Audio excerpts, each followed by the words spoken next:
saudara semua?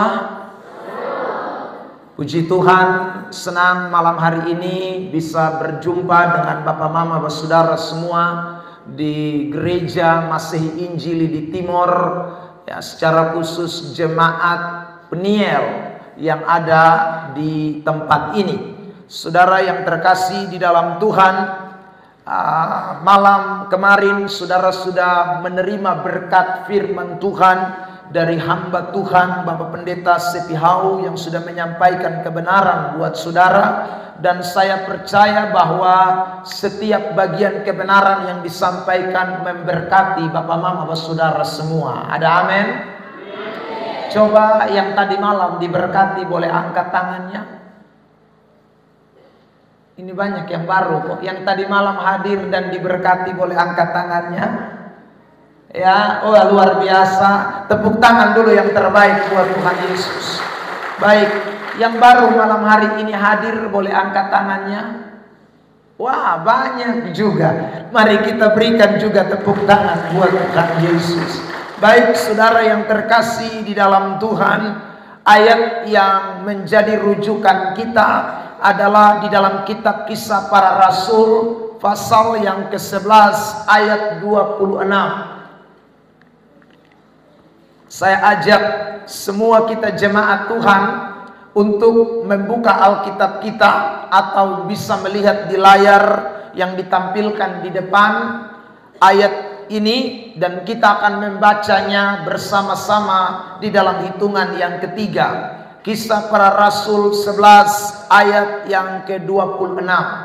1, 2, 3. Mereka tinggal bersama-sama dengan jemaat itu 1 tahun lamanya, sambil mengajar banyak orang. Di Antiochialah murid-murid itu untuk pertama kalinya disebut Kristen. Nah, saudara yang terkasih di dalam Tuhan, kalau kita membaca teks perjanjian baru, mulai dari Injil Matius sampai dengan kitab Wahyu, 27 kitab itu, kita menemukan hanya 6 kali di dalam perjanjian baru kata Kristen itu muncul. Salah satunya di dalam kitab Kisah Rasul 11 ayat yang ke-26. Masih ada 5 ayat lain lagi yang juga menyatakan tentang kata Kristen tersebut. Nah, saudara yang terkasih, tema yang kita perhatikan pada malam hari ini dan 2 malam ini adalah Kristen sejati. Waktu Alkitab bicara soal Kristen di dalam 6 ayat yang tadi saya sebutkan di dalam perjanjian baru, salah satunya di dalam kitab Kisah Rasul 11 ayat 26, itu menunjuk hanya kepada sekelompok orang tertentu. Hanya menunjuk kepada sekelompok orang tertentu. Saya ulang lagi ini kalimat ya. Saudara, bukanlah sesuatu yang begitu luar biasa pada masa itu. Kristen pada waktu itu, saudara yang terkasih di dalam Tuhan, hanya merupakan kelompok kecil yang mulai bergerak pada masa mulai dari kitab Kisah Para Rasul pasal yang kedua, waktu hari Pentakosta Roh Kudus dicurahkan, lalu kemudian mulai bertumbuh berkembang sehingga ada orang-orang yang membentuk suatu komunitas atau suatu kelompok, suatu jemaat yang namanya Kristen, disebut orang Kristen. Apa itu Kristen? Kristen itu dari bahasa Latin, Bapak Mama Saudara, dari 2 suku kata, Kris dan Ian. Nah, makanya orang sering sebut bilang Kristian atau Kristen. Nah, itu sama. Saudara yang terkasih dalam Tuhan, Kris itu artinya Kristus, Ian itu artinya pengikut. Saya ulang. Jadi Kristian atau Kristen itu artinya pengikut Kristus, dari kata Kris dan dari kata Ian digabung menjadi pengikut Kristus. Jadi saudara, Hanya orang-orang yang menjadi pengikut Yesuslah yang disebut Kristen. Di luar dari pengikut Yesus tidak bisa menyebut dirinya Kristen. Saudara yang terkasih di dalam Tuhan, karena itu kita semua yang hadir pada malam hari ini yang menyebut diri kita Kristen, kita harus menyatakan bahwa kita ini adalah pengikut-pengikut Kristus. Ada amin? Ada amin? Jadi kalau saudara jadi pengikut yang lain tidak bisa disebut Kristen. Nah, kalau saudara jadi pengikut Kristus, maka saudara dan saya disebut Kristen. Kristen adalah pengikut Kristus. Tetapi menarik, tema yang kita perhatikan pada malam hari ini bukan hanya saja Kristen, tetapi ada tambah kata yang berikutnya. Apa? Ulang, apa? Sejati. Saudara, apa itu sejati? Sejati itu artinya murni, tidak tercampur dengan apapun, tidak terkontaminasi, tidak ada unsur-unsur yang lain. Itu namanya sejati. Jadi kalau ayat ini, tema ini kita simpulkan, Kristen sejati itu artinya pengikut Kristus yang murni, pengikut Kristus yang tidak dicampur dengan yang lain-lainnya, pengikut Kristus yang betul-betul sungguh-sungguh adalah pengikut Kristus. Itulah yang disebut Kristen sejati. Beri dulu tepuk tangan terbaik buat Tuhan Yesus Kristus. Bilang samping kiri kanan, kamu Kristen sejati kok bukan? Ya saudara, karena begini, sekarang saya tanya, ya saudara, tolong jawab saya ya. Kalau ada kata sejati, itu berarti ada tidak yang tidak sejati. Saya ulang, kalau ada kata sejati, itu berarti ada tidak yang tidak sejati. Ada dong. Kalau tidak ada, bikin apa kasih tambah Kristen sejati? Ya. Itu berarti ada yang tidak sejati. Saya tanya lagi, kalau ada asli, kira-kira ada palsu atau tidak? Ada. Karena itu ada sebutan asli. Kalau ada asli berarti otomatis ada palsu. Saudara terkasih, tidak bisa ditipu itu. Nah, di dalam kekristenan pun, saudara meskipun disebut pengikut Kristus, tetapi ternyata fakta di lapangan, fakta yang menjadi nyata, saudaraku, ada Kristen yang sungguh-sungguh pengikut Kristus sejati, tapi ada Kristen yang tidak sejati, yang tercampur, yang terkontaminasi, yang tidak murni. Itu banyak sekali. Ada amin? Ada amin? Saudara yang terkasih dalam Tuhan, sekarang saya tanya, saudara tolong jawab saya. Yesus pemurid berapa? Pintar semua. Saya tanya lagi, 12 itu semua sejati, kok ada yang tidak sejati? Siapa dia? Korek samping kiri kanan, pintar, pintar, pintar, bilang pintar. Ya saudara, nah Yesus, saudara lihat, dia pemurid ada 12, tapi ternyata satu bukan murid asli. Ternyata satu bukan murid sejati. Kita tahu semua namanya siapa? Yudas. Kalau Yesus yang saudara yang terkasih dalam Tuhan, Tuhan Allah yang pimpin langsung, ya saudara, ternyata di antara 12 ada palsu. Sekarang saya tanya, kita tolong jawab, kira-kira gereja saudara yang terkasih yang manusia pimpin, ada tidak yang palsu-palsu di dalam? Ada? Ada? Ada dong. Kok Yesus yang pimpin satu palsu, nah apalagi potong yang manusia biasa nih, ya pasti ada yang palsu. Kok Yesus yang pimpin ada yang mas palsu, ada yang masih saudaraku menyusup masuk, ada yang tidak murni, ada yang pura-pura, bisa ada di dalam. Apalagi potong manusia, saudara yang hanya bisa lihat muka tahu orang puisi hati. Waduh, pasti terlalu banyak yang palsu. Tapi dengar baik-baik saudara yang terkasih dalam Tuhan, meskipun ada begitu banyak kepalsuan, tetapi Tuhan tidak bisa ditipu. Yang sejati pasti akan muncul muncul, yang sejati, yang murni pasti akan menjadi nyata. Amin. Makanya saudara, untuk bisa tahu mana yang sejati dan mana yang tidak, mana yang asli dan mana yang palsu, maka firman Tuhan bilang begini. Mari kita lihat Maleakhi pasal 3 ayat 3. Perhatikan teks ini. Kitab Maleakhi pasal 3 ayat 3. Jemaat baca bersama-sama teks ini. 1, 2, 3.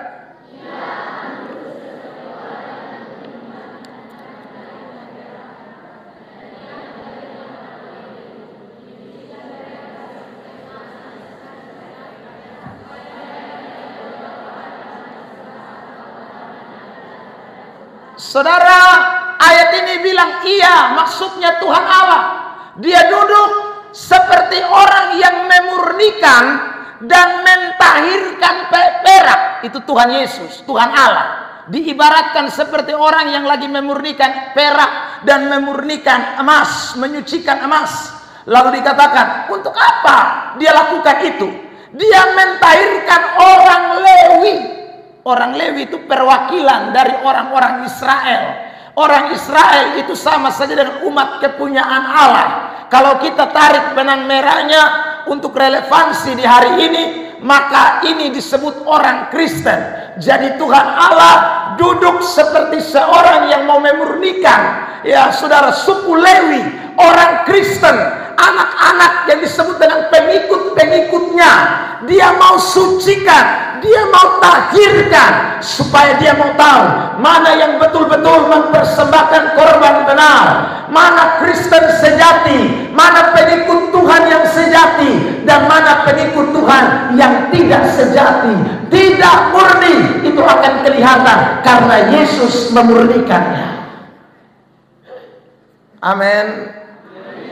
Lihat lagi ini ayat Matius 3 ayat 12. Perhatikan Injil Matius 3 ayat 12. Perhatikan teks ini. Ya, jemaat 1, 2, 3.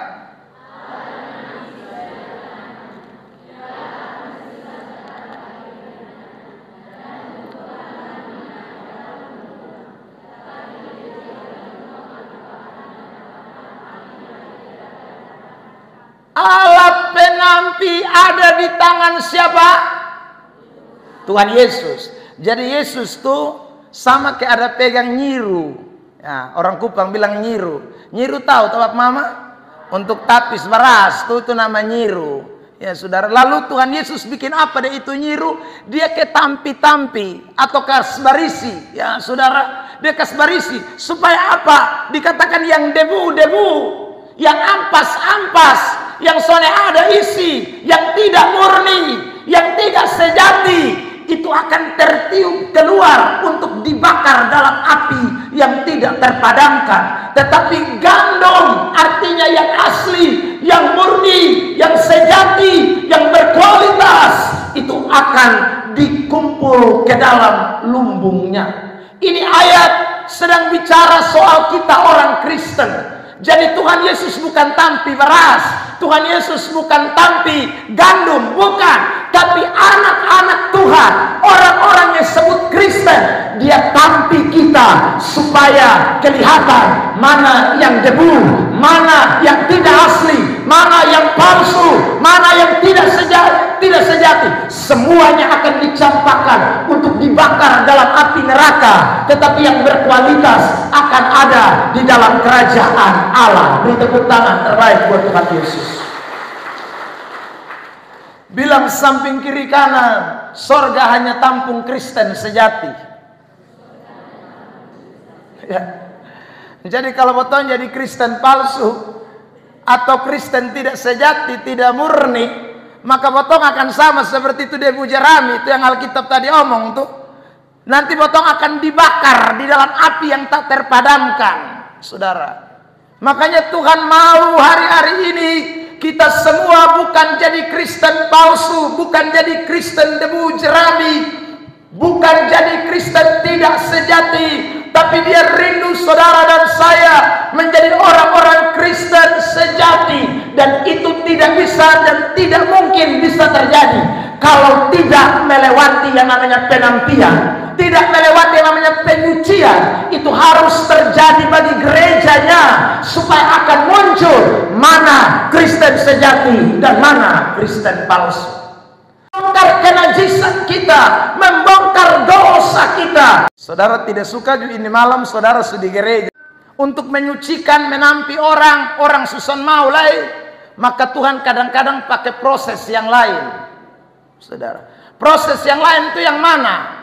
Ya saudara, sakit penyakit, masalah, tantangan, naik motor cilaka. Ya saudara, tidak ada hujan angin, tiba-tiba saudara mengalami kebangkrutan, ketidakberuntungan. Itu sebenarnya alat penampi juga yang Tuhan pakai untuk menyadarkan kita, supaya kita tidak boleh menjadi orang Kristen yang tidak murni, tidak sejati. Dia mau kita murni, dia mau kita sejati. Karena itu ada proses, ada banyak tantangan, ada banyak hal yang Tuhan izinkan terjadi dalam hidup kita, supaya kita semakin luar biasa menjadi Kristen yang sejati di hadapan Tuhan.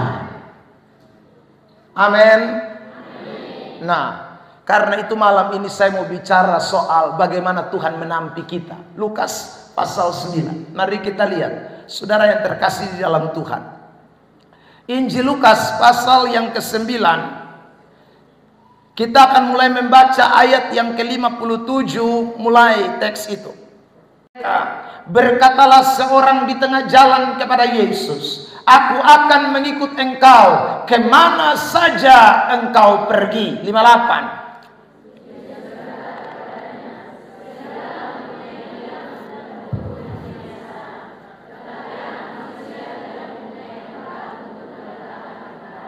Lalu ia berkata kepada seorang yang lain, "Ikutlah aku." Tetapi orang itu berkata, "Izinkanlah aku pergi dahulu menguburkan bapakku." Ayat 60.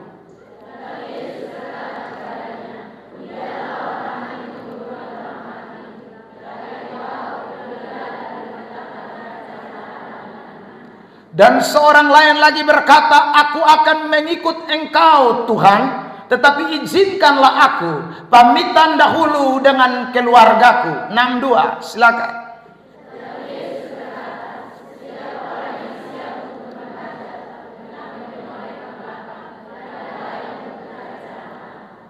Saudara, kalau kita baca mulai ayat 57 ini, ada orang-orang yang datang untuk mau jadi Kristen, mau jadi pengikut Yesus. Lihat ayat 57, coba tampilkan kembali.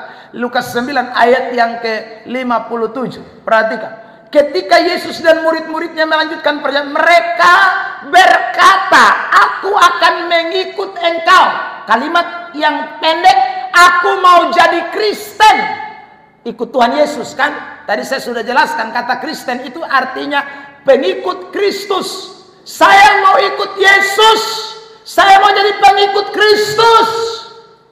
Tuhan Yesus tidak langsung jawab bilang, "Aduh, beta pun senang lai, lu mau jadi pengikut beta. Mari ajak lu pun kawan banyak supaya ikut beta." Sonde. Itu ayat sonde omong begitu. Tapi saudara lihat di ayat 58, proses pengujian, penampian mulai terjadi. Perhatikan ayat 58. 1, 2, 3. Yesus berkata kepadanya, "Serigala mempunyai liang dan burung mempunyai sarang, tetapi anak manusia tidak mempunyai tempat untuk meletakkan kepalanya." Saudara, jadi waktu ada orang datang bilang, "Beta mau ikut Yesus," ya, lalu Yesus bilang begini, "Lu mau ikut beta?" Beta ini terjemahkan ini supaya lebih gampang dimengerti, ya. Saudara, lu mau ikut beta, beta tahu san lu ini kalau Yesus orang Kupang, ini bahasanya begitu. Beta tahu san lu lu lihat tuh serigala kosonde. Kalau serigala tuh dong ada tampa, burung lu lihat, burung juga ada tampa. Ma beta nih, Yesus ini, beta son ada tampa untuk meletakkan kepala, sonde ada. Jadi lu ikut beta nih, lu maksud karmana? Itu pertanyaan yang sebenarnya mau diberikan oleh Tuhan Yesus kepada seorang yang datang dan berkata, "Aku mau jadi pengikutmu." Ibaratnya begini, Bapak Mama, Saudara semua. Ada orang datang, dalam hal ini caleg misalnya, ya saudara. Caleg datang lalu dia bilang begini, "Tolong pilih beta Ya saudara. Lalu potong tanya dia, nah, kalau potong pilih lu, kira-kira lu kasih potong apa? Ya. Lalu dia jawab, beta rumah juson ada, beta tidur ini di jalan setiap hari, bantal jusonnya ada. Ya saudara, kalau ini caleg ngomong begini, beta mau tanya, saudara mau pilih dia atau tidak? Saudara mau pilih caleg yang miskin ini? Tapi itu caleg kalau datang dan dia bilang begini, saudara, beta rumah ada 5 lantai, oto di rumah tuh ada 10. Ya, beta hari be bingung mau naik mana tinggal mana. Kadang be kaki satu di kanan, kadang di kiri. Be sampai bingung. Ha. Kalau itu caleg ngomong begitu, saudara, lalu dia bilang begini, aduh beta pokoknya be lingkungan tuh tiap hari be bagi-bagi doi, kasih dong tiap hari. Be bagi-bagi doi. Saya tanya sekarang, kalau itu caleg ngomong begitu, saudara pilih dia atau tidak? Woi, pilih, ini kayaknya menjanjikan betul-betul ya. Wah, yang ini pas, ini mantap. Saudara dengar baik-baik, waktu Yesus mau diikuti oleh seseorang, atau ketika seseorang menyatakan aku mau jadi Kristen, Yesus tidak pernah menjanjikan hal-hal yang luar biasa secara jasmani. Tidak pernah. Saudara terkasih dalam Tuhan, saudara tidak pernah baca ayat di dalam Alkitab yang Yesus bilang begini, kalau iko beta bosong kaya semua. Kalau iku beta tidak ada yang miskin. Kalau iku beta sakit sedikit sembuh, sakit sedikit sembuh. Tidak ada ayatnya. Saudara yang terkasih dalam Tuhan, justru ada banyak ayat di dalam Alkitab yang mengatakan kalau ikut Tuhan mesti siap menderita. Ikut Tuhan harus pikul salib. Ikut Tuhan harus sangkal diri. Itu ada banyak ayatnya. Amin. Amin. Bilang samping kiri kanan, masih mau ikut Yesus? Mas mau ikut? Saudara yang terkasih dalam Tuhan, karena kita ikut Yesus bukan karena berkat jasmani. Kita ikut Yesus karena Yesuslah jalan ke sorga. Yesus pemilik sorga. Tidak ada yang lain yang bisa masuk sorga kalau tidak bisa, tidak melewati satu pribadi yang namanya Yesus. Jadi saya ikut Yesus bukan karena hal-hal jasmani, tapi saya ikut Yesus karena kerajaan Allah yang saya ingin dapati dalam hidup saya. Beri tepuk tangan yang terbaik buat Tuhan Yesus Kristus. Amin. Makanya saudara, pengikut Kristus yang sejati itu tidak akan mundur. Meski tantangan datang silih berganti, masalah tidak tahu kunjung habis, saudara, itu orang tidak akan pernah mundur. Karena dia tahu ikut Yesus memang harus menderita. Tapi aku yakin penderitaan yang sekarang aku jalani tidak dapat dibandingkan dengan kemuliaan yang akan datang. Ada pepatah yang mengatakan bersusah-susah dahulu, bersenang-senang kemudian. Saya percaya, saudara, orang-orang percaya yang mengasihi Tuhan, yang ikut Tuhan dengan sungguh-sungguh tanpa memperhatikan segala berkat jasmani menjadi prioritas. Orang itu akan melihat bagaimana Tuhan menuntun dia kepada kekekalan yang abadi. Amin. Tepuk tanganlah yang terbaik buat Tuhan. Makanya Bapak Mama, meskipun ada yang datang tawar saudara dengan mie, waras, rumah, segala macam, tetapi kalau dia tidak menawarkan Yesus buat saudara, jangan terima dia. Katakan, saya Kristen sejati. Lu sudah bisa bayar beta pu iman dengan beras 2 kilo. Lu tidak bisa bayar beta pu iman dengan mensekolahkan beta pu anak. Tidak bisa, karena beta pu Yesus lebih besar dari segala-galanya. Tepuk tangan terbaik buat Tuhan. Amin. Bilang samping kiri kanan, itu pengikut sejati. Amin. Jadi saudara ingat itu. Jadi jangan jadi orang Kristen yang kalau hadapi masalah mulai baonar kiri kanan. Beta ini rajin gereja mah hidup kayak begini-begini terus. Ya saudara, ikut Tuhan itu ada sukar sulitnya. Tetapi saya mau bilang, Tuhan tidak tinggalkan saudara. Karena Allah itu selalu turut bekerja untuk mendatangkan kebaikan bagi orang-orang yang mengasihi Dia. Amin. Amin. Saudara yang terkasih dalam Tuhan, itu pengikut Yesus. Ya saudara, nikmati ini hidup ini, nikmati. Sekarang saya mau tanya, yang kaya mati kok sonde? Miskin mati kok sonde? Nah, kaya miskin tetap mati toh, saudara. Ya, jadi hidup ini nikmati saja. Karena sekali lagi, hidup di dunia ini sementara. Jadi bukan hal-hal yang seperti ini yang penting. Yang penting itu adalah bagaimana saudara tetap bergantung kepada Yesus. Tetap bergantung kepada Yesus itu penting. Dan itu pengikut Yesus sejati. Makanya Tuhan tidak mau pengikut-pengikut yang ikut Tuhan hanya sekedar karena mau hal-hal baik, hal-hal yang luar biasa. Yesus tidak mau. Yesus kasih tahu memang sama itu orang yang mau ikut Dia. Saudaraku, Dia bilang memang ingat, serigala punya liang, burung punya sarang, beta ini soalnya ada tempat untuk letakkan kepala pun soalnya ada. Buktinya waktu beta lahir tuh, beta di kandang. Buktinya waktu beta lahir tuh, son ada yang mau terima beta. Makanya saudara terkasih dalam Tuhan, Yesus menawarkan bukan hidup yang sementara, tapi Yesus menawarkan hidup kekal buat saudara dan saya. Beri tepuk tangan terbaik buat Tuhan Yesus Kristus. Jadi itu hal pertama yang kita tidak boleh lupa. Jadi saya ulang, pengikut Kristus sejati atau Kristen sejati itu tidak bisa dibujuk-bujuk, tidak bisa ditawar-tawar, tidak bisa. Dia pun iman memang betul-betul militan itu. Ya. Soalnya ada yang bisa kasih pisasan dia dan Tuhan Yesus. Ya. Tawaran apapun, bujukan apapun tidak bisa. Karena dia pun iman betul-betul. Bukan bergantung kepada hal-hal yang sementara. Saudara yang terkasih dalam Tuhan. Ya. Jangan jual Yesus hanya karena uang. Jangan jual Yesus hanya karena harta. Jangan jual Yesus hanya karena hal-hal yang sementara. Jangan. Saudara, ikut Yesus sampai mati. Itu Kristen sejati. Amin.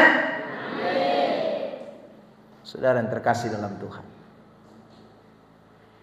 Kedua, mari kita lihat Lukas 9 ayat 58 itu.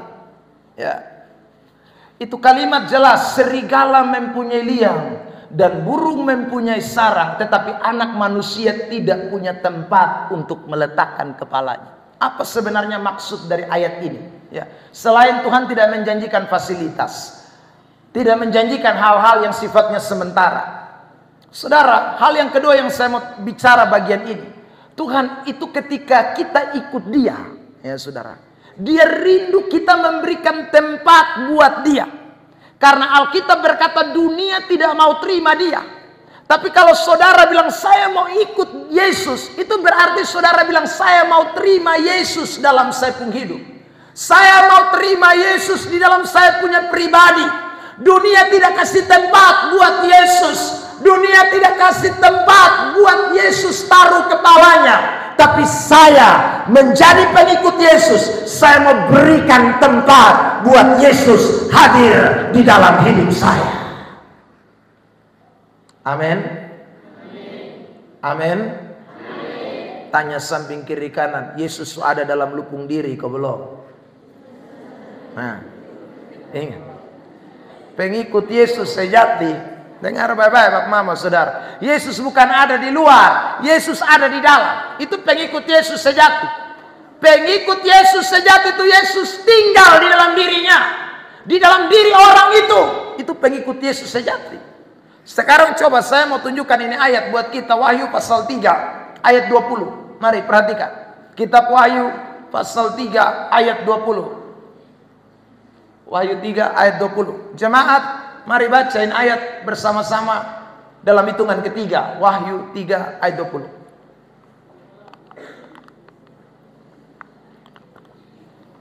Ya, oke. 1, 2, 3.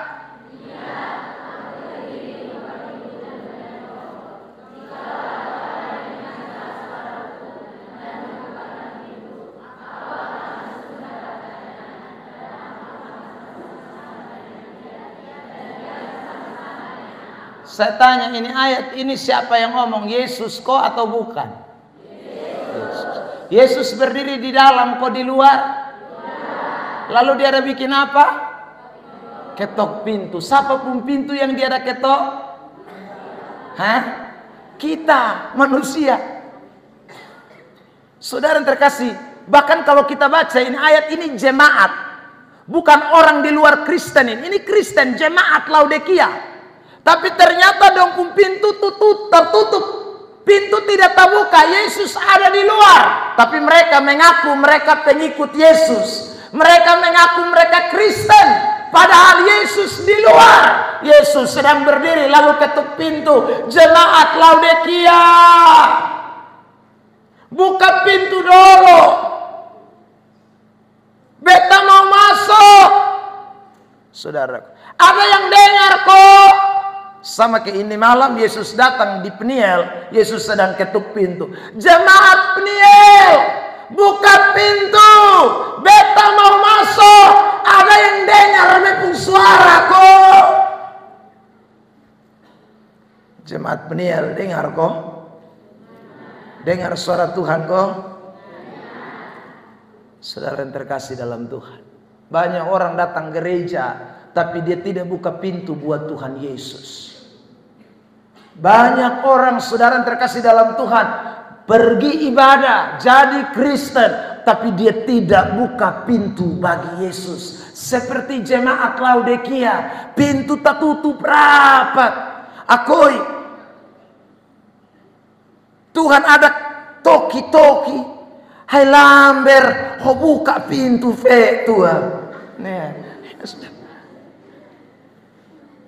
buka, hai buka, uka, mau, hai peo, buka, okto, buka. Tapi ada banyak mau, banyak uka, banyak anis, banyak okto, tutup mati. Saudara yang terkasih dalam Tuhan, padahal Yesus mau masuk tinggal dalam botong hidup. Kalau saudara pengikut sejati, dengar baik. Saudara akan dengarkan suara Tuhan. Dan pintu saudara buka lebar-lebar. Dan berkata, Tuhan, mari masuk dalam beta pu hati. Tinggal dalam beta pu hidup. Karena beta tidak bisa buat apa-apa tanpa Yesus hadir dalam beta pu hidup. Beri tepuk tangan terbaik buat Tuhan Yesus Kristus. Orang Kristen mesti sadar bahwa botong kalau tanpa Yesus botong bisa apa? Botong memang masih hidup, jalan kiri kanan, botong ada di gereja, tapi sebenarnya botong kosong, botong hampa, botong tanpa Kristus itu sama dengan botong telanjang, karena Kristus itu segalanya dalam botong hidup. Amin. Mari lihat ini ayat ya, Yohanes 15 ayat yang keempat. Perhatikan teks ini. Yohanes 15 ayat 4. Yohanes 15 ayat 4.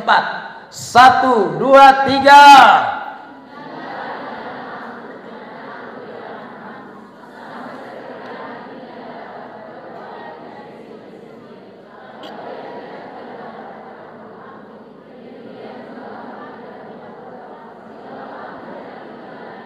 Jadi kalau Tuhan ada dalam botong hidup, ini ayat bilang botong sama ke ranting yang sudah menghasilkan apa-apa. Artinya botong sudah ada guna. Lebih jelas di ayat 6. Mari lihat.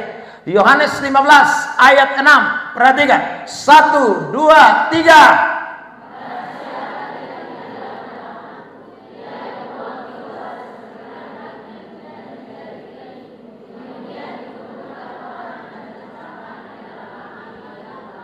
Ini proses Tuhan. Jadi kalau kita jadi Kristen, tiap hari datang ibadat, tiap minggu datang kebaktian, tapi pintu tertutup, saudara ingat baik-baik, saudara Kristen tapi bukan asli, palsu. Kristen asli adalah Kristen yang buka hatinya bagi Tuhan. Karena itu malam ini sekali lagi, orang dunia bisa tolak Yesus, orang dunia tidak mau terima Yesus, tapi saya dan saudara ketika dengar suara Tuhan, kita buka lebar-lebar kita pun pintu hati dan biarkan Yesus masuk tinggal di dalam hidup kita sekalian. Tepuk tangan yang terbaik buat Tuhan Yesus Kristus. Amin. Jadi saya ulang, pengikut Yesus sejati itu tidak persoalkan soal berkat-berkat jasmani. Dia tidak mau tahu masalah, tantangan datang, pokoknya Yesus lebih penting di atas segala-galanya. Itu orang Kristen sejati. Kedua, orang Kristen sejati itu dia yang buka pintu hati lebar-lebar supaya Tuhan masuk tinggal di dalam dirinya. Karena dia tahu tanpa Yesus dia tidak bisa berbuat apa-apa. Ketiga, mari kita lihat ayat yang ke-59 dan ayat 60. Perhatikan teks ini. 59 ayat 60, 59 dan 60 Lukas 9. Ya. Jemaat, kita mau baca teks ini. Saya terlebih dahulu 59, lalu nanti Bapak Mama Saudara ayat 60. Lalu ia berkata kepada seorang lain, ikutlah aku. Tetapi orang itu berkata, izinkanlah aku pergi dahulu menguburkan bapakku. Saudara, jadi ini orang mau ikut Yesus, tapi dia bilang beta minta izin tahan. Izin untuk apa? Beta pikubur bepung bapa. Saudara yang terkasih dalam Tuhan. Lalu apa jawab Yesus kepada orang ini? Mari silakan dibaca ayat 60. 1, 2, 3.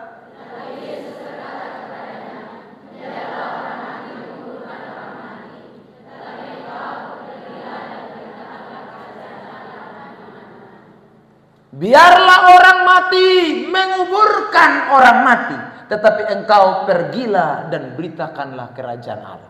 Kalau kita bacain ayat, saudara, pakai kitab perasaan, maka kita akan bilang begini, Tuhan Yesus ini tak lalu masa orang minta izin pikubur de pembapa lu larang, sonne boleh. Saudara yang terkasih dalam Tuhan, sebenarnya Yesus tidak seperti itu. Yesus, saudara terkasih dalam Tuhan, dia orang yang penuh belas kasihan. Jangankan pergi kubur, pergi bangkitkan orang mati pun Yesus pernah lakukan berulang-ulang kali. Kalau orang mati bagi Yesus tidak penting, dia tidak mungkin bangkitkan Lazarus. Dia tidak mungkin bangkitkan ada seorang anak muda yang keluar, saudaraku, sudah dibawa orang karena sudah meninggal, lalu dia bangkitkan. Tidak mungkin, saudara. Kenapa Yesus larang? Ingat baik-baik, Yesus bukan kita. Yesus itu dapat lihat, itu saya ngomong tadi, dia lihat itu tembus sampai dalam hati. Dia tahu persis bahwa ini orang ini hanya alasan, ya.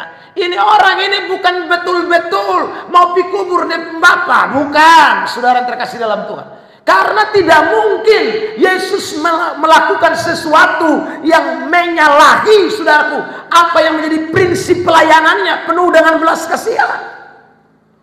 Saudara yang terkasih dalam Tuhan, ya. Dan seperti ini seringkali banyak terjadi, saudara. Ya, banyak terjadi. Ada banyak orang yang memang tidak mau Tuhan itu ditempatkan nomor 1, tidak mau. Yang lain lebih penting, yang lain lebih nomor 1 dibandingkan Tuhan. Nah, Tuhan tidak mau. Kalau mau jadi pengikut Yesus, Tuhan harus nomor 1 di atas segala-galanya.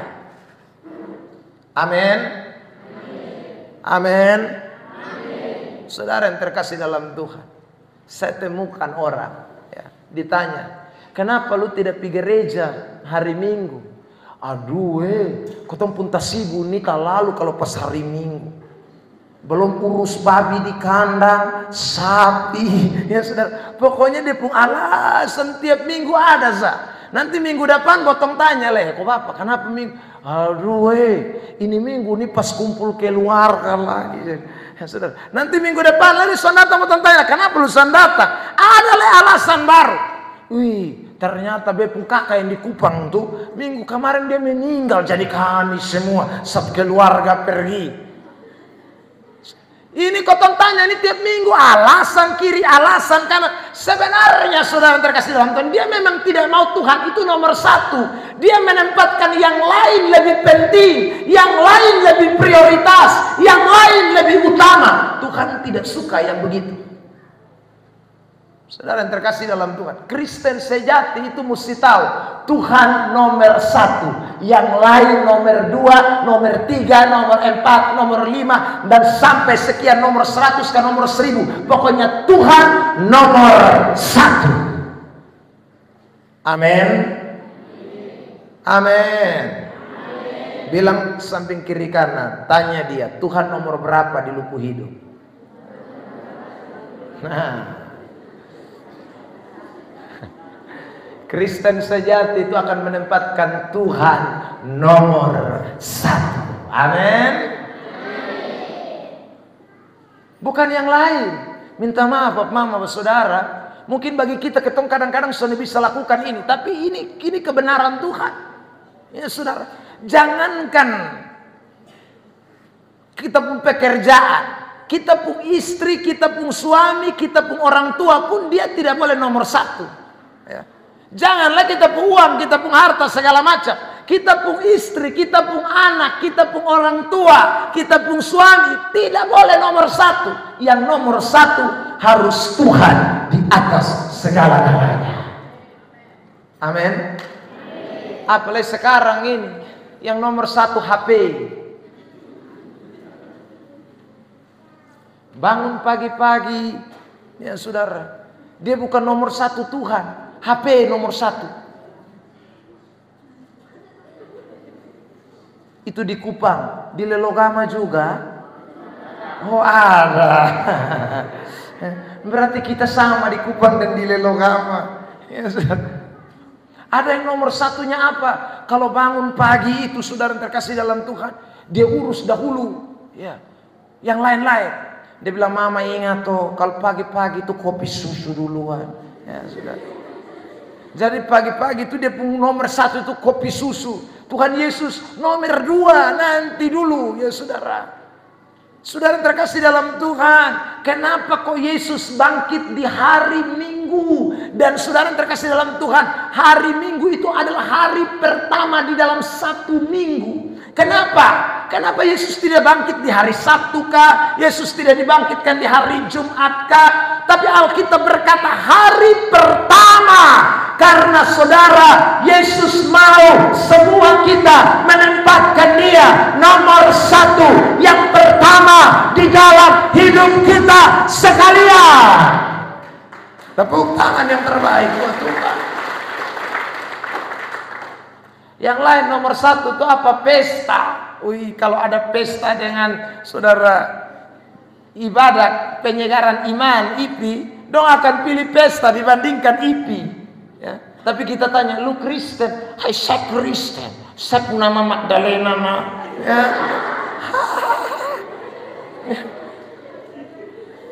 Magdalena itu waktu hari Minggu, saudara, dia pergi ke kubur untuk melihat Yesus. Dia orang yang mau melihat Yesus bangkit, bukan dia pergi pesta. Hai aku Magdalena, onen Tuhan.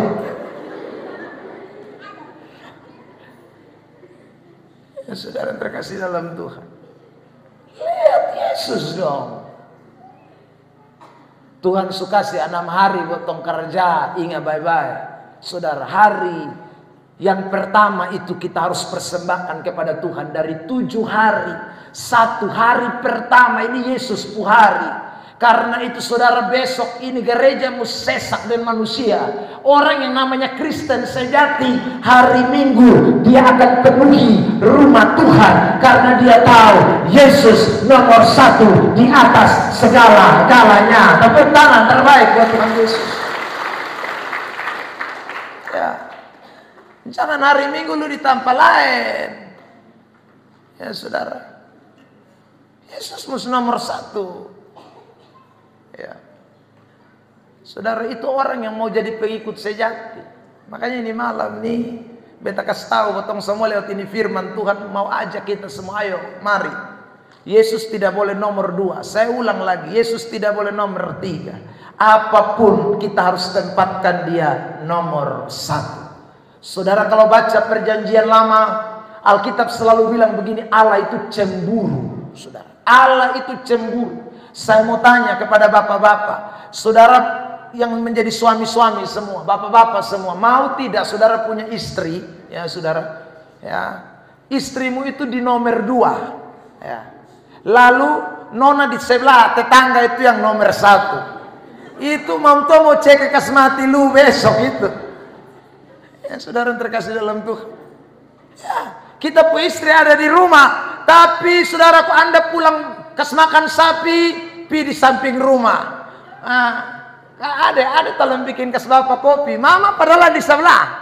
Ya saudara. Nanti cuci pakaian, panggil adek, nanti cuci baju saudara terkasih. Pokoknya mama nomor 2. Saya percaya saudara, istri yang di nomor 2 kan akan marah, akan berontak. Begitu juga dengan bapak-bapak. Kalau Anda punya istri, lalu istrimu lebih perhatikan, ya saudara, suami tetangga, waduh bahaya tuh. Ya saudara, suami tetangga dia lebih perhatikan, saudara tidak akan mau. Saudara, kalau manusia saja tidak mau diduakan, apalagi Tuhan yang menciptakan saudara dan saya. Dia yang menjadikan kita, dia yang tebus kita dengan darah yang mahal. Dia yang mati buat saudara dan saya. Dia yang bangkit buat kita. Dia tidak boleh dinomorduakan. Dia harus yang terutama, yang pertama, yang sulung di antara segala-galanya. Tepuk tangan terbaik buat Tuhan Yesus. Amin. Bilang samping kiri kanan, Yesus nomor 1. Amin. Anak-anak muda, dengar baik, bukan pacar nomor 1, oh Yesus. Anda dengar baik. Ya. Yesus nomor 1. Saudara, Yesus tidak boleh tergantikan.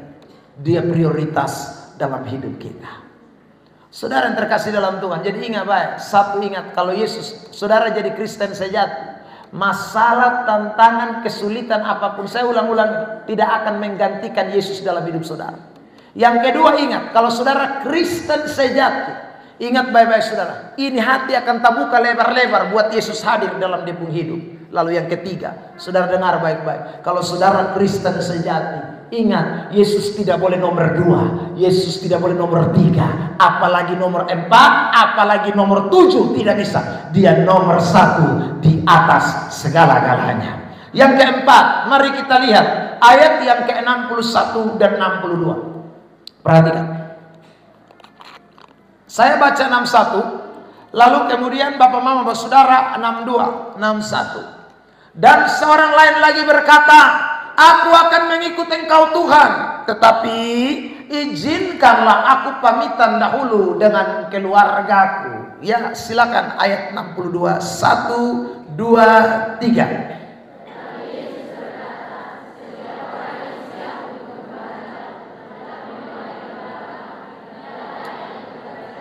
Setiap orang yang siap membajak tetapi menoleh ke belakang, ini menjadi penting.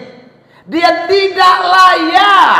Saudara yang terkasih di dalam Tuhan, artinya kalimat yang lebih baik atau kalimat yang mungkin dapat dimengerti, orang kalau ikut Yesus, dia tidak boleh kembali di belakang. Dia mesti maju terus di depan. Dia tidak boleh ingat-ingat yang ada di belakang.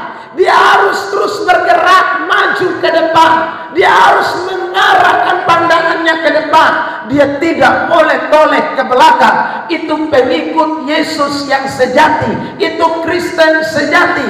Di dalam Alkitab, saudara terkasih, ada cerita tentang Lot dan istrinya. Kita semua tahu cerita itu, bahwa waktu Tuhan membawa Lot dan istrinya keluar dari Sodom dan Gomora, ada firman yang berkata jelas bahwa tidak boleh menoleh ke belakang. Apa yang ada di belakang?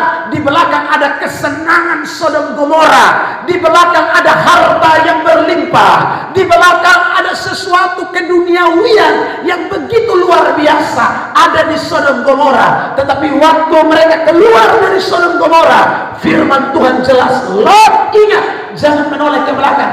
Lu pun anak, lu pun istri, bosong semua, mesti lihat di depan. Tidak boleh ingat-ingat lagi yang ada di belakang. Saudara yang terkasih, tapi apa yang kita tahu bersama dalam Alkitab katakan, istri Lot menoleh ke belakang dan dia jadi tiang apa? Pintar. Saudara yang terkasih dalam Tuhan, Kristen sejati soalnya boleh lihat di belakang. Coba lihat di belakang. Boleh kalau lihat di belakang sekarang boleh. Ya. Belakang ini bukan belakang situ, saudara yang terkasih dalam Tuhan. Belakang itu membicarakan tentang hidup kita yang lama. Dosa-dosa kita, kejahatan kita, itu kita harus tinggalkan.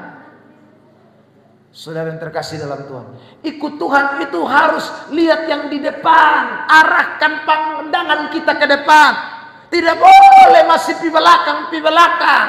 Kristen tapi masih bermain dengan lumpur dosa. Kristen tetapi tidak mau lepas yang lama-lama, masih pegang terus. Ada tuh. Ada orang Kristen tapi masih tetap suanggi, ada. Dia bilang, beta pun ikat pinggang ini, soalnya bisa keselepas. Ya, sudah. Padahal dia pergi gereja, dia ikat pinggang itu soalnya bisa keselepas. Kenapa soalnya bisa keselepas? Karena ada leu-leu. Tapi dia bilang dia Kristen. Itu Kristen palsu. Kristen asli sudah lepas ikat pinggang lama. Kristen sejati tidak pakai leu-leu. Kristen sejati hidup sudah untuk Tuhan. Segalanya untuk Tuhan. Amin. Tadi saya khotbah di SMA Negeri 1 Kupang. Ulang tahun HUT yang ke-73 SMA Negeri 1 Kupang. Dalam khotbah saya itu saya bilang begini, Bapak Mama, Bapak Saudara semua. Tempat tinggal saya itu di Bolok. Saya bilang di Bolok itu masih ada tempat orang-orang pergi ke dukun, Saudara. Ada orang tua yang kemudian messenger ikut saya sampai di sini. Makanya tadi saya masih putar ulang saya khotbah itu, Saudara. Ya. Ada yang bilang begini, jadi dia tuduh kita semua yang ada di Bolok itu dukun-dukun semua. Siapa tuduh? Saya hanya mau bilang bahwa masih ada perdukunan. Saya tanya, di sini masih ada perdukunan atau tidak? Tidak ada yang berani jawab. Saya yakin di mana-mana masih ada perdukunan. Saya yakin. Makanya saudara, suara Tuhan mesti dibicarakan dari mimbar-mimbar gereja, dari mimbar-mimbar KPI, harus dibicarakan supaya dukun-dukun bertobat. Amin. Saudara, kalau tidak siapa yang mau ngomong itu dukun-dukun dong. Ketemu ngomong, karena Alkitab bicara.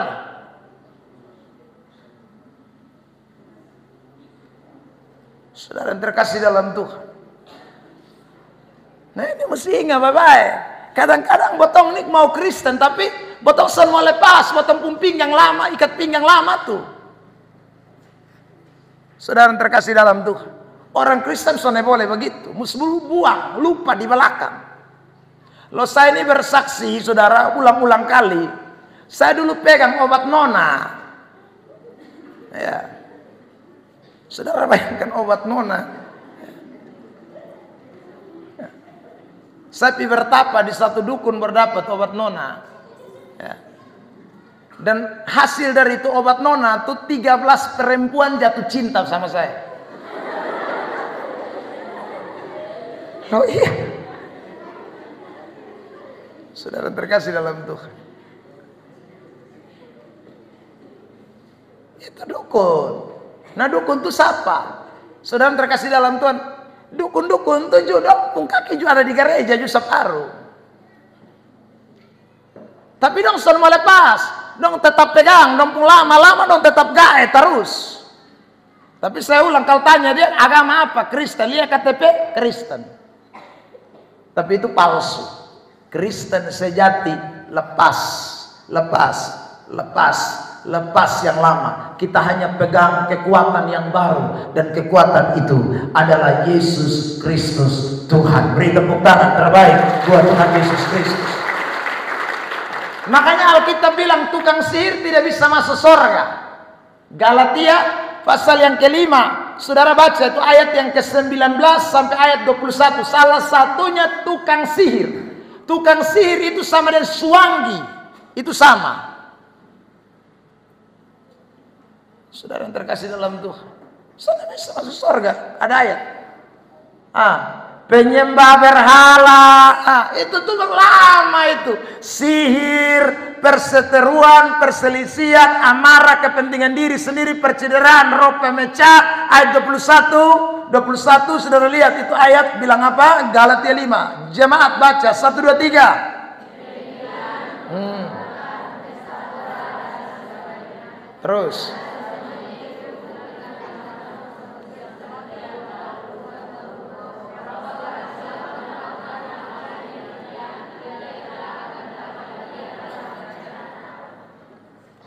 Siapa mas buat itu dia sudah bisa lihat kerajaan Allah. Sonde bisa. Tidak mendapat bagian dalam kerajaan Allah. Karena dia lari di muka, kerajaan Allah di muka. Dia lari tapi kok ini di belakang mas gae. Mabok mas gae. Judi mas gae. Ya, sudah sihir mas gae. Jadi dia mau maju, tarik. Maju, tarik. Maju, tarik. Nah, ini karena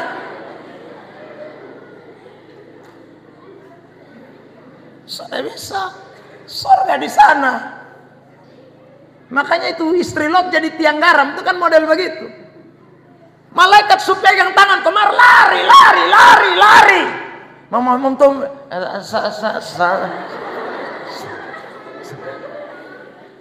habis. Tunggu. Beta pung cincin 5 gram masih ada di sana. Malaikat cepat, angus.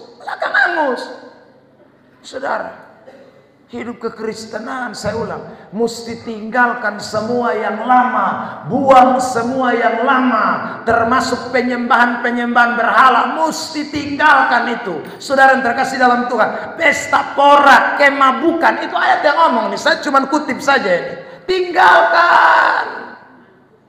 Itu Kristen sejati. Jadi Kristen sejati son ada yang mas mabok laru. Kristen sejati son bisa. Mus berhenti. Mus bertobat. Saudara. Sana mungkin. Ya. Makanya kalau kita mau jadi Kristen sejati itu mesti lupa semua yang ada di belakang. Semua. Ya saudara. Saya selalu saksi. Saya pegang obat nona. Mabok nomor 1 juga. Hai dulu saat mabok itu terlalu. Kalau satu mabok itu mabok kayak ngiri.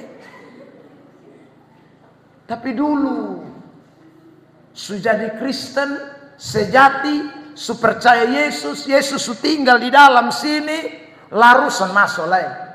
Moke son masuk lain. Tolak semua. Yang ada di dalam hidup ini Kristus, Yesus yang masuk di dalam bepung hati. Ada amin. Ya, jangan lagi yang lain-lain masuk di dalam hati, penyembahan berhala, buang. Judi yang masih main kafe, kupon putih dong, toget, hai berhenti. Itu belakang, buang. Anak-anak Tuhan mesti lihat ke depan. Tambah hari lihat sorga semakin dekat. Lihat sorga semakin dekat. Karena itu tujuan akhir kita. Bukan neraka. Bukan dunia. Tujuan akhir kita sorga. Buang semua yang dunia. Buang semua yang bawa kita kepada kebinasaan. Buang. Karena kita adalah pengikut Kristus yang sejati. Amin. Tepuk tangan terbaik buat Tuhan Yesus. Korek samping kiri kanan bilang pantang balai belakang. Kalau dia kurang mengerti bilang pamali balai belakang. Kalau sudah jadi Kristen tuh pamali balai belakang. Pamali. Mesti lihat di muka sana. Itu Kristen sejati. Jadi kalau Kristen saya ulang mas balia lihat di belakang. Masih bermain gila di belakang, itu Kristen palsu. Tuhan mau murnikan kita semua. Malam ini sekali lagi, Bapak Mama, Saudara semua yang ada, jemaat Tuhan penyiar, Tuhan sayang sama kita semua yang hadir. Amin. Karena itu dia rindu kita semua dimurnikan menjadi Kristen sejati. Dia tampi kita menjadi Kristen sejati. Dia rindu kita semua menjadi gandum bukan debu jerami. Dia rindu kita semua menjadi emas, perak yang bernilai tinggi, bukan menjadi ampas-ampas emas. Kita semua harus berkualitas di hadapan Allah. Karena itu kebenaran ini datang kepada kita semua, supaya hari lepas hari semakin ingat, saya ikut Tuhan memang ada masalah, saya ikut Tuhan memang ada tantangan, tapi apapun masalah tantangan, saya tidak akan mundur. Saya ikut Tuhan, saya mau buka hidup saya. Tuhan, mari masuk, tinggal di dalam hidup saya, tinggal di dalam hati saya, tinggal di dalam kehidupan saya. Tuhan, saya beri hidup saya untuk Tuhan. Dan yang ketiga, saya mau ikut Tuhan dengan sepenuh hati. Nomor satu Tuhan, bukan nomor dua, bukan nomor tiga. Dan yang keempat, saudara terkasih dalam Tuhan, saya lupa semua yang di belakang, dan saya mengarahkan hidup saya hanya kepada panggilan surgawi yang ada di depan saya. Tepuk tangan terbaik buat Tuhan Yesus Kristus. Sama-sama dengan saya kita katakan Kristen sejati. Satu dan tiga. Sekali lagi, Kristen sejati. Bilang sama-sama dengan saya, sudah lewati semua ujian. Amin. Lewat apa? Firman Tuhan yang kita dengar. Ujian itu datang, penyucian itu datang, supaya kita semua lebih luar biasa di dalam Tuhan. Amin. Yang mau buka hatinya untuk Tuhan boleh angkat tangan. Yang mau buka hati untuk Tuhan. Haleluya. Tetap angkat tangan saudara di hadirat Tuhan. Suaramu ku dengar memanggil diriku. Kalau saudara mau buka hati untuk Tuhan, dengar baik. Saya ini cuma alat Tuhan yang Tuhan pimpin ada bersama dengan persekutuan Yerusalem. Kami bukan siapa-siapa. Kami alat Tuhan. Kalau saudara sungguh-sungguh buka hati untuk Tuhan, Tuhan masuk di dalam hidup saudara dan saya. Ya, Tuhan masuk buat saudara dan saya. Kami hanya berdoa, kami hanya minta supaya Tuhan melawat saudara, supaya saudara pulang menjadi kuat, saudara pulang dengan Yesus, saudara pulang dengan pemulihan. Boleh angkat tangan lebih kuat, lebih tinggi di hadirat Tuhan. Suaramu ku dengar. Semua yang sudah mengangkat tangan boleh bangkit berdiri. Semua boleh bangkit berdiri yang sudah mengangkat tangan. Saya akan berdoa bagi setiap saudara malam ini. Saya percaya Tuhan masuk di dalam diri saudara. Jangan pulang tanpa Yesus. Jangan pulang tanpa Dia. Dia nomor satu dalam hidup saudara dan saya. Suaramu